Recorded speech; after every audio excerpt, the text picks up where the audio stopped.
Good evening, everybody. Rebecca here. I am alive. I know that it has been a minute since I put a video out, but the title of this video and thumbnail, it is not clickbait. I am now 70% of the way to my fire number, and the purpose of this video is the November 2024 budget review. But I need to do a little bit of a chit-chat catch-up, kind of where I've been, how work has been going. And if you're not interested in the chit-chat update, I will put the timestamp in the comment section down below, the first pinned comment, and in the description box down below of where the budget review actually begins. But it has been so long since I made a video, I figured it was just easier to do one long video to update you guys about how things have been going, how work has been. If you happen to be new to the channel, I am on a journey to reach financial independence and retire early. That's the whole point of this channel. Back at the end of June, I took on a second full-time job. I work in healthcare. I work third shift. And I now have 2 full-time jobs. I do 12 hours per shift, so that means I'm working 72 hours a week, and I have been since the end of June. So I know all of the OG people on my channel who have been with me for a while, y'all understand when I go through a length of time without a video update. Y'all know that I'm just working. Since I only have one night off a week, yeah, sometimes the videos do take a back seat despite my best efforts. I just need my one night a week to recover sometimes. But enough about that. Let's just get to the updates of how work has been going, where I've been. I mean, honestly, work is fine, you guys. It's just a lot. I am working the 2 full-time jobs and it is draining. But here lately, it's been a little extra challenging. I won't lie. I kind of feel like that, you know, that meme, the badly taxidermied fox sitting in a chair. I'll insert a picture here, but yeah, that's kind of how I feel lately about work whenever my alarm goes off in the evening to get up and go in for another shift. It's been rough lately. Some of the extra craziness, just to give you a rough idea, if you are new, I do ultrasound for a living. That is what I do, and I work third shift in hospital settings, ER settings, so it does get crazy from time to time. But just a little story time update here for how work has been lately. Last weekend, no, the weekend before, I was sitting at work and minding my own business in the ultrasound department. I work by myself at night at both jobs. And I'm eating my lunch at my desk, and I keep hearing this sound like water dropping, like someone is using a sink, like rain. And I'm like, did somebody just wander into the ultrasound department, into one of the rooms, and is using a sink? I'm like, what is going on? So I'm eating my lunch and I lean back in my chair at my desk because I can see out into the hallway when I do that. And I look out into the hallway and I see that it is raining from the ceiling. Water into the floor right outside the ultrasound department, like a lot. And I was like, uh-oh, that's not supposed to be happening. So I get up and I'm walking over to it, right, to see what's going on. And that's when the smell hit me. And I realized that this is not just a water pipe leak from upstairs. It was doo-doo water. So the smell was awful, you guys. What had happened was there was a sewer backup in the floor above us, and naturally a sink overflowed. It was in the OR of all places where you need sterility. It was awful.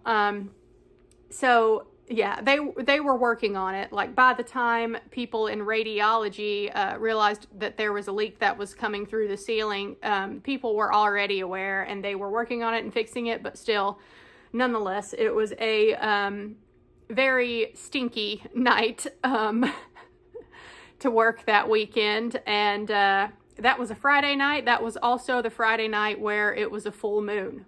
And unfortunately, that's not where the craziness ended for me that night. My very next patient I had after the sewer break and leak in the department was a patient that was there in the hospital.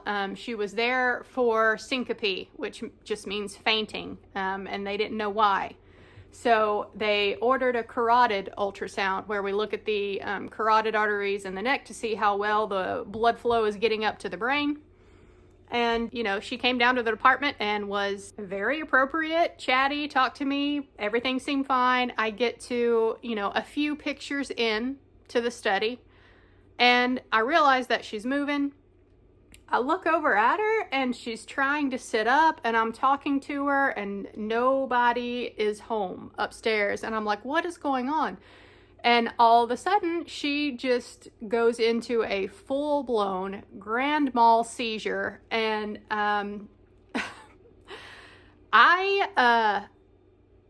I mean, it scared me to death because she was turning blue. She wasn't breathing very well. She was kind of foaming at the mouth, you know, obviously shaking a lot, being a grand mal seizure.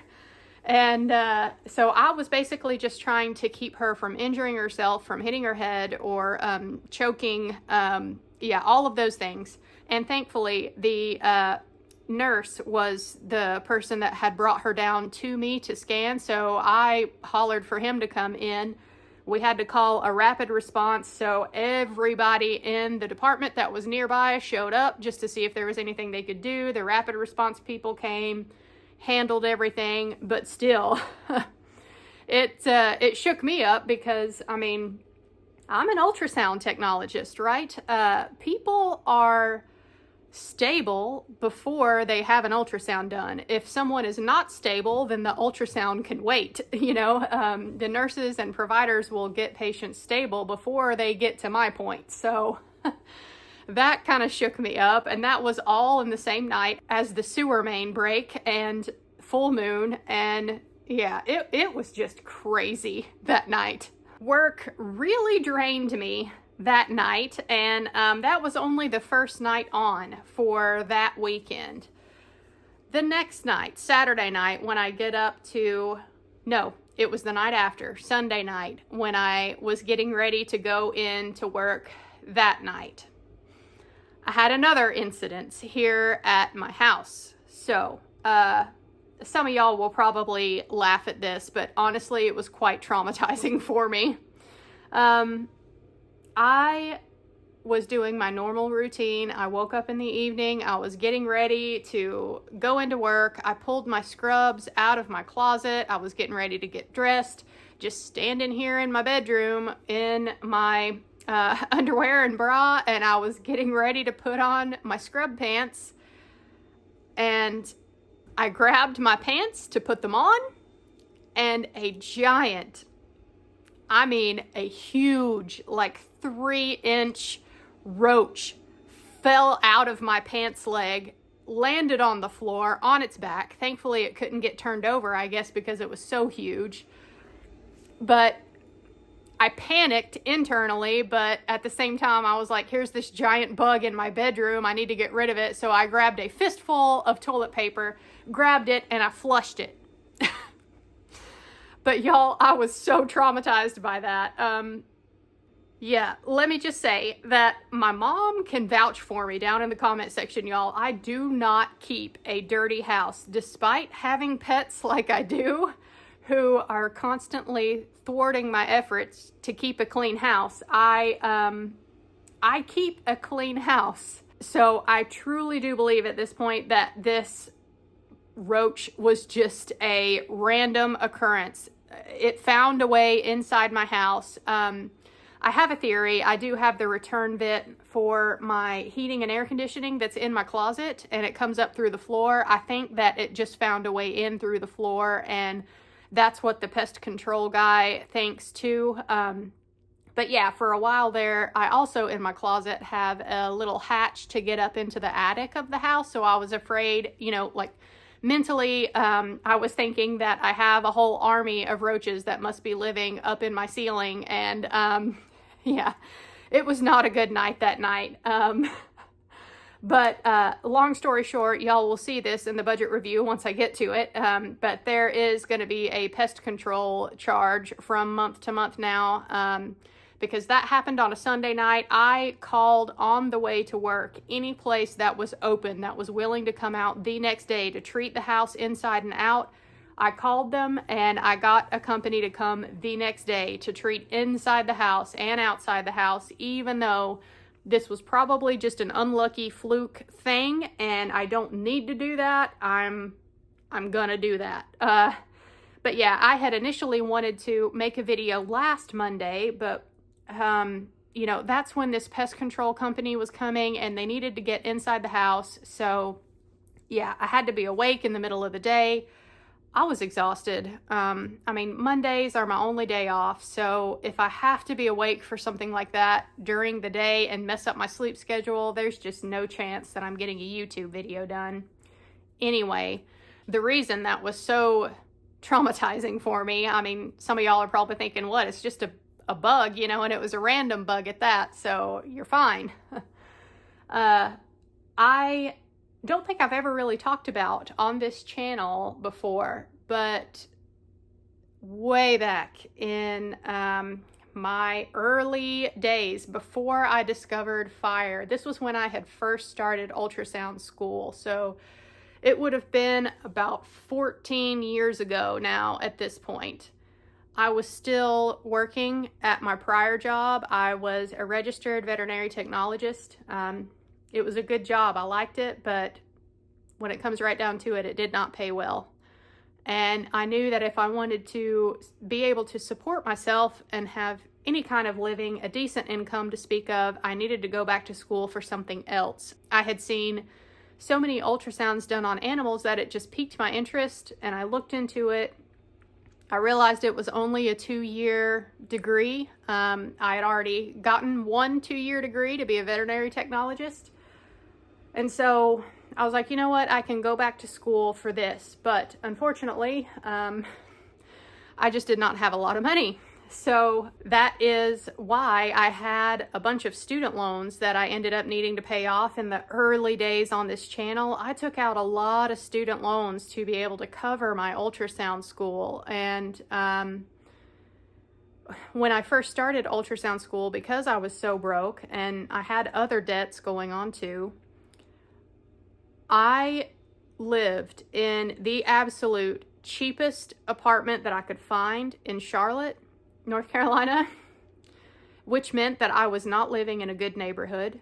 The apartment seemed fine, but it was overrun with pests. There were roaches in that apartment all the time. You couldn't see them, of course, when the lights were on. But I woke up on more than one occasion with them running down my arms. I would turn on the lights in the morning, look at my closet, you know, where my clothes are. I could see them running across my shoes. Y'all, it was not a good time in my life. Looking back now, was probably one of the low points in my life when I first started ultrasound school. But I knew that I was trying to improve my life overall. But when I saw that roach fall out of my pants leg, it's insane how much that experience just immediately took me back there. I was triggered so hard. I could have, if not for my pets, I could have lit this house on fire with me in it. Like I immediately just went back to that place of not feeling safe. Yeah. That was not a good time in my life, to summarize, but that is why it triggered me so much that day. And once we get to the budget review here, y'all will see pest control services from here on out. The company that came out wanted to do a year-long contract. I was like, do whatever. I do not care. I don't want to see bugs around this house, in this house. Do what you got to do. Just come out as soon as you can and help me, please. So they did, thankfully. And all of that is taken care of. Everything is fine now. But man, between the sewer break and that happening in one weekend, I Last Monday, I was just spent. I could not make a video. I could not force myself to do it. So that covers all of the kind of negative things that have been happening recently at work. Let me at least talk about some positive things that are happening.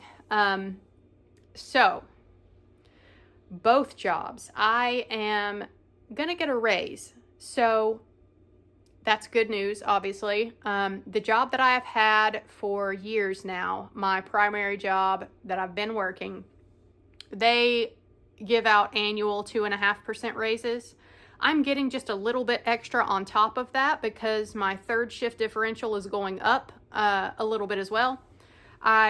And I'm guessing, I don't exactly know, but I think it's probably because of how long I've been with the company that I'm now in a different bracket as far as the third shift differential goes. But I used to get an extra $6.17 an hour to work third shift, and that is going up to $6.50 an hour. And I got a 2.5% raise. So, yeah, that's just going to help. At this point, I will take every little bit I can get. And the second job that I took on, I have mentioned this in prior videos that I've put out there, but, you know, I wasn't overly impressed by the compensation that this company offered. I feel like they lowballed me. I know they did. I countered for a little bit more, which they gave me, but still, despite me getting my counter offer approved, I am still earning hourly a little bit less at the second job than what I do at the primary job. And considering the second job is third shift weekends, I should be earning more than what I would earn doing third shift weekends at my primary job because, you know, I mean, this company ought to be competitive, right? Now, what does make up for it a bit is the $15,000 sign-on bonus that I got from taking the second job. However, I am of the opinion that bonuses ought to be bonuses and they shouldn't be some method for making up for low pay, you know? Yeah, but I am getting a raise from this second company.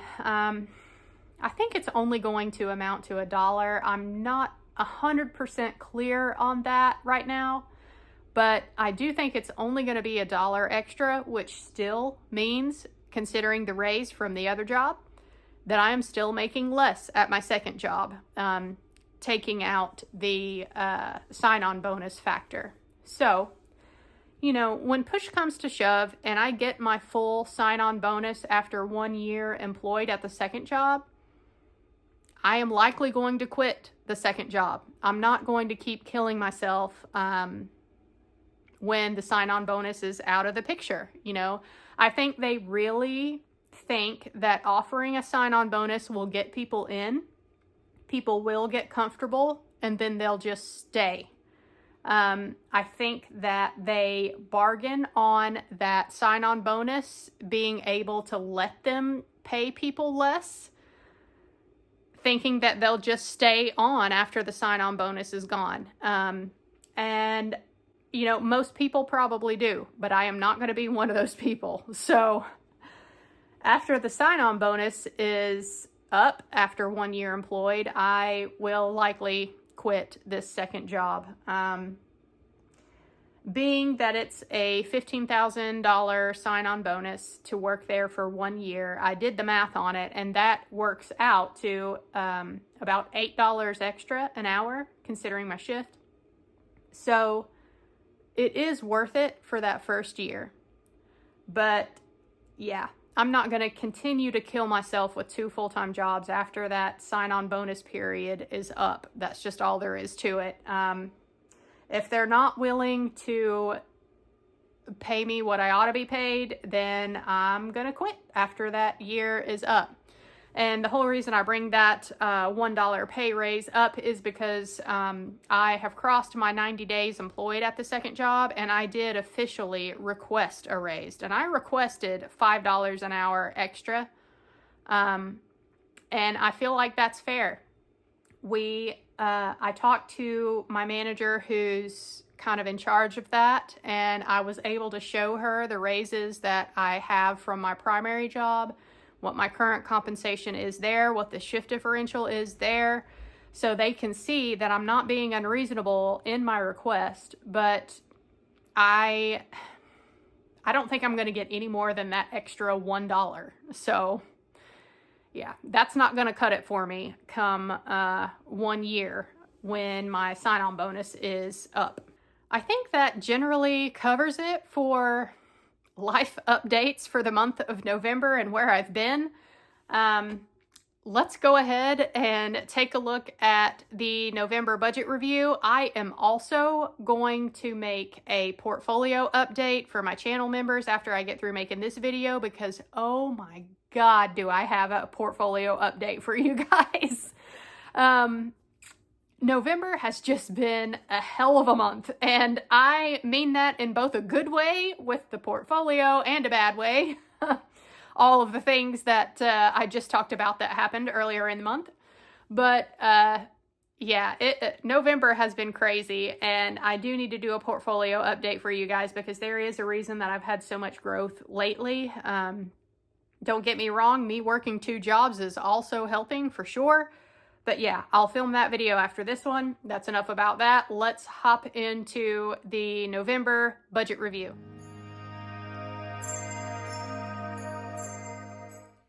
All right, here we are looking at my November 2024 budget review, starting at the top with my net income as always.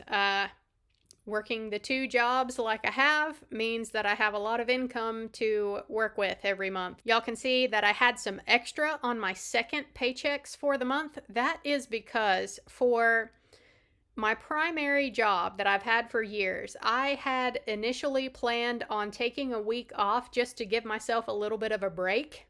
And basically I got greedy.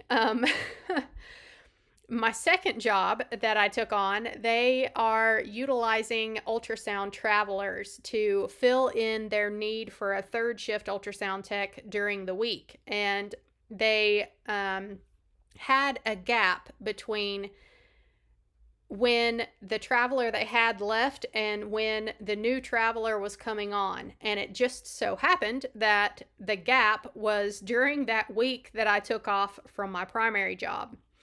So even though I had planned to be off, I ended up working that week, which meant that I got extra pay from job B on this second paycheck from the month because I worked during the week at job B, and then I also worked the weekend at job B, which is my normal shift. So much like job A, job B also offers critical shift pay for when you cover shifts last minute like that. I got an extra $25 an hour for picking up those extra shifts.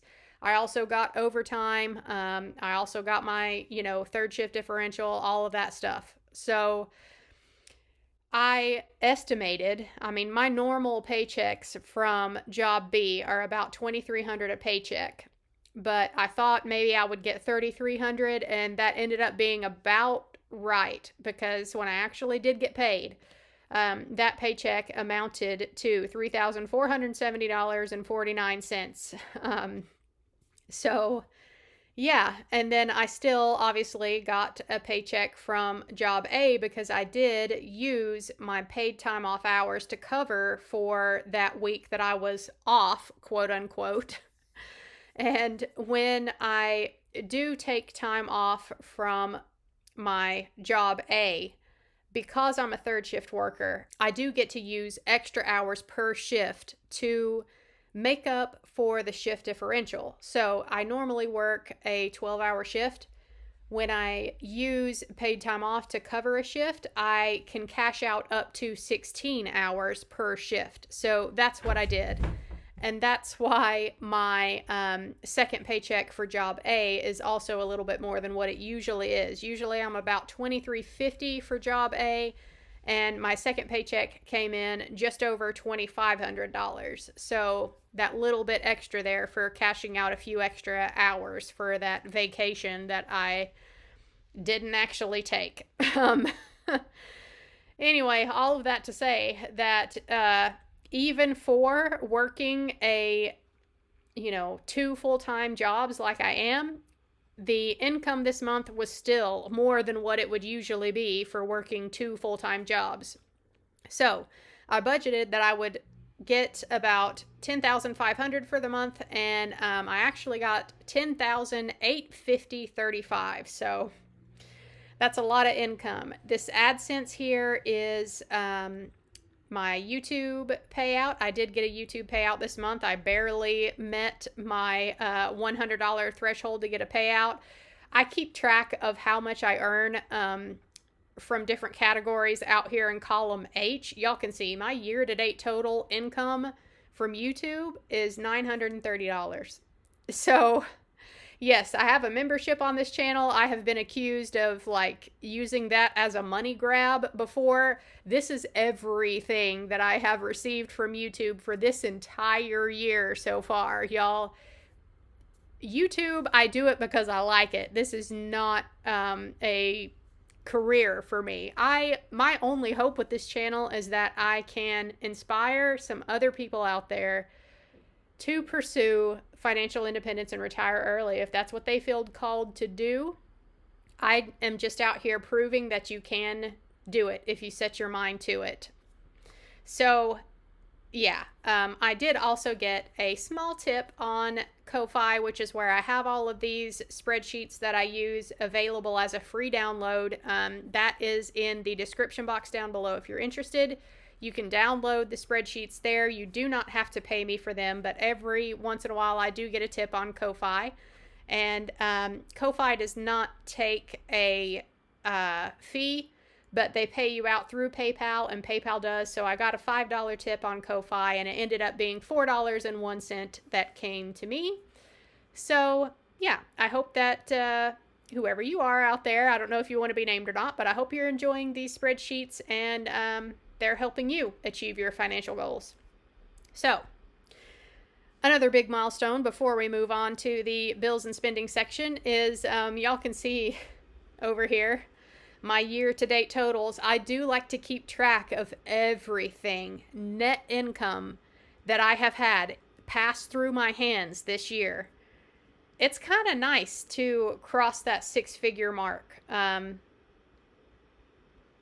That's crazy to think about, but yeah, everything that has come through my hands this year is now over $100,000. So, I mean, I'm working a lot to get it, but it's definitely helping. I'm over 70% FI now, so, things are moving along here like they ought to.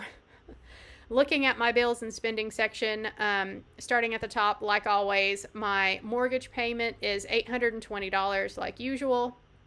At the start of November, I owed about $124,500 on this house, and I made my usual $820 payment. The principal that I paid off this month was $217.17. That's what this section is for here, just for the mortgage, because I do like to include this principal mortgage payoff into my savings rate for the month, because it is increasing my overall net worth to, pay off some principal value on this home. So I include that, and I include everything that goes towards investing for the month into my savings rate. And this includes all of my work retirement accounts as well. So, but that's getting ahead of myself a little bit.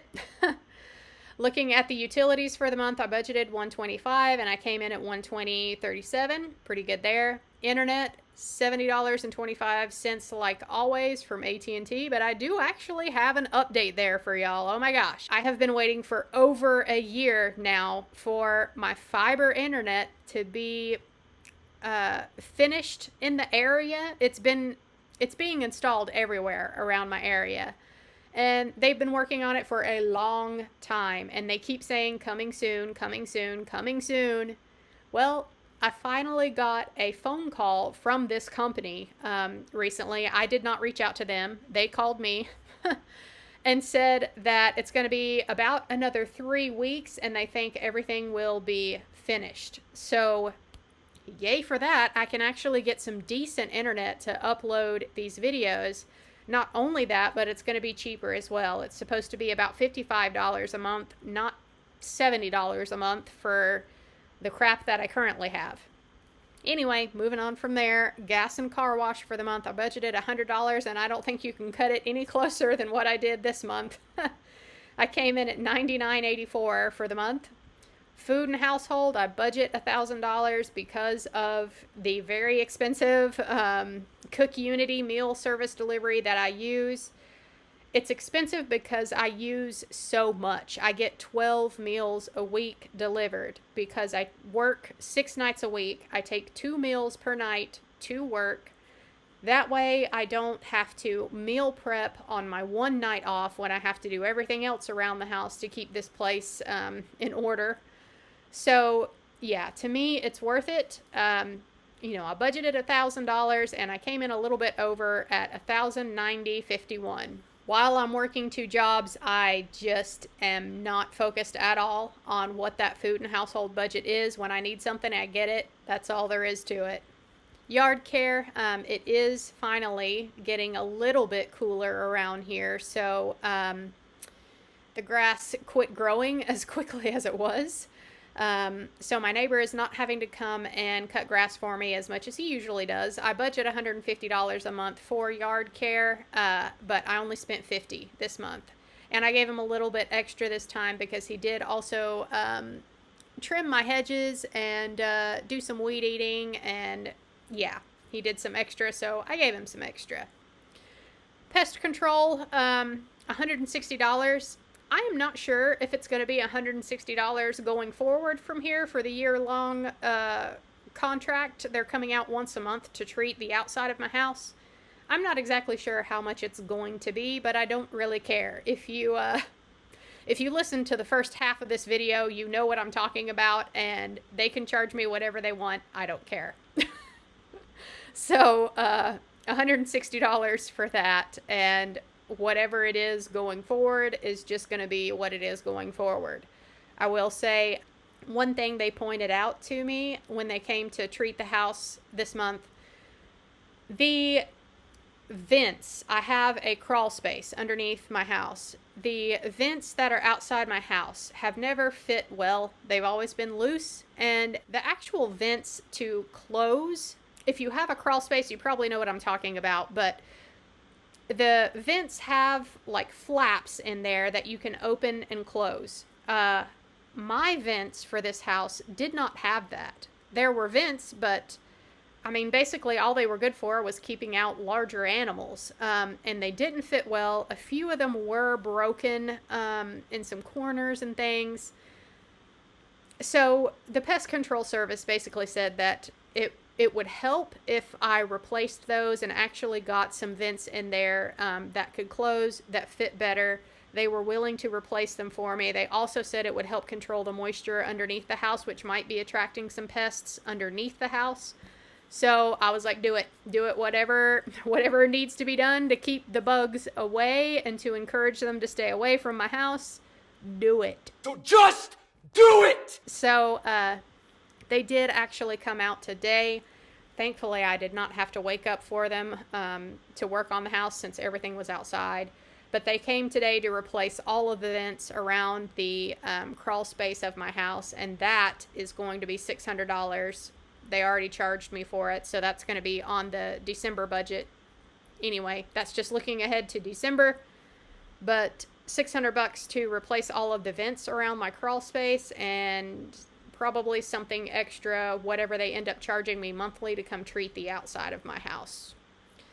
Next line item in my budget here, meds, vitamins, and protein. I did need to buy another 5-pound bag of vanilla whey protein this month, and that was $143.93.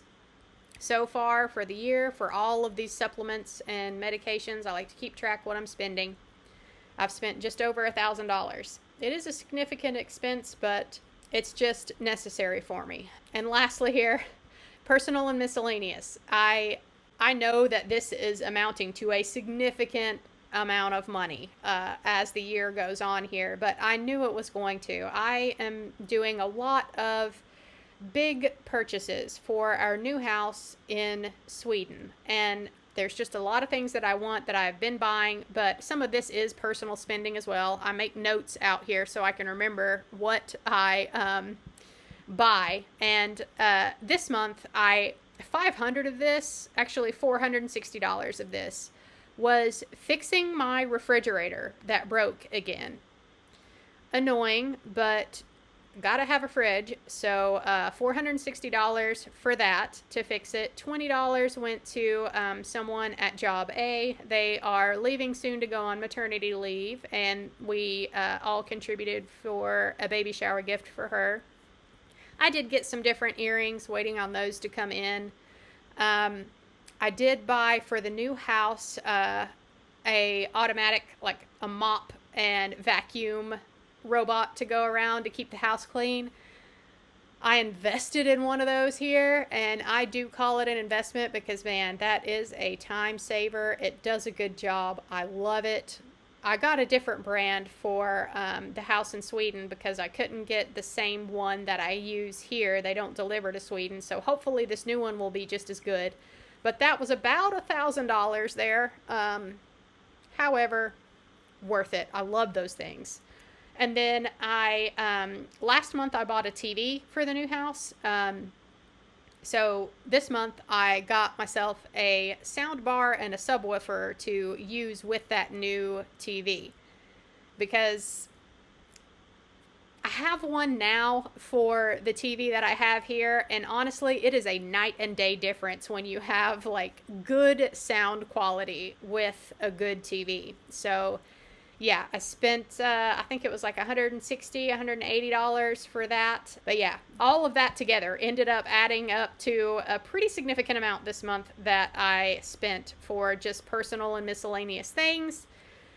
But the saga there continues because I'm not done yet buying things for the new house. Some other big items that I have: I want a bike, I want a treadmill, I want a Murphy-style bed for our bedroom. We need a new couch. I also want to get a PlayStation 5 for the new house. So, yeah, those are just things off the top of my head that I thought of that I still need to get for the new house. So, it's on my radar. I'm just kind of slowly purchasing things as I see good deals out there. I mean, I have the extra income with the 2 jobs. So, yes, I know that I could be investing this money instead, but trust me, I am still doing a lot of investing despite having a lot of spending as well. Which brings me to the investing and fire tracking portion of the budget. The specific numbers individually and what my portfolio balance is, I'm going to update my channel members for that. But y'all can see down here that despite all the extra spending, my savings rate for the month was still over 65%, which is great. And I have crossed another big milestone here for Am I Financially Independent Yet? I am now officially over 70% of the way to my FIRE number. I have said before that I don't think it's possible that I'll actually reach 100% of my FIRE number before I declare myself financially independent. And the number I was aiming for, honestly, was a lean FIRE number. And I don't think I'm even going to get there, but who knows? The amount of portfolio growth this year alone so far has been so staggering for me when I actually stop to look back at it, that who knows what is possible a year from now. So all I can report on is where I'm at currently, and currently I am over 70% of the way to my FIRE number, which is crazy. Y'all can see it at the bottom here. Final balance, I have $130 roughly that I am rolling over into December to use. And yeah, I think that covers it for the budget review for November 2024. If you're a channel member, go over to the membership section and look for the portfolio update. I'm going to go film that right now for y'all. So if you've made it all the way to the end of this incredibly lengthy video, I do appreciate you watching as always. It's just easier for me to do all this stuff together when I've only got the one night off a week. So I appreciate y'all watching as always, and I will see you in my next one. Bye guys.